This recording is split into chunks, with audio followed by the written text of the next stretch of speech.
আমি ক'ত যাম চামগে অ'কে আৰু এইফালে আমি আহি পালোহি গোলাঘাট গ'ল্ড চিনেমা হল। নমস্কাৰ বন্ধু বান্ধৱীসকল, সকলোকে আমাৰ অন্য এটি সৰু ভিডিঅ'লৈ স্বাগতম জনাইছোঁ। আমাৰ শ্ব'ৰ টাইম আছে ৰাতি 8টা বজাত। সেইদিনা 1 নৱেম্বৰ আছিল। আমি গৈ 7:55 মানত হল পালোগৈ আৰু এইফালে সকলো আহিছিলে দেই।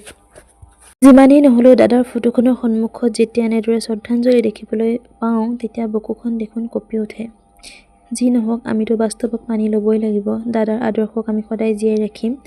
তেওঁৰ সৃষ্টিৰাজি, তেওঁৰ আদৰ্শ আমি আমাৰ ল'ৰা ছোৱালীক সদায় শিকাই যাম। জুবিন দাই কোৱাৰ দৰে শেষ বুলিলে এইটো সকলো শেষ নহয়, নতুনৰ আৰম্ভ হ'ব।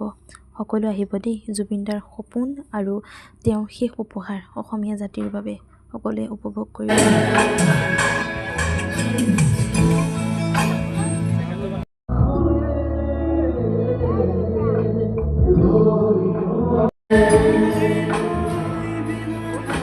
শেষত এটাই ক'ম, আমাক জুবিন দাৰ ন্যায় লাগিবই আৰু সকলোৱে লিখি থাকিব #জাষ্টিছ ফৰ জুবিন গাৰ্গ।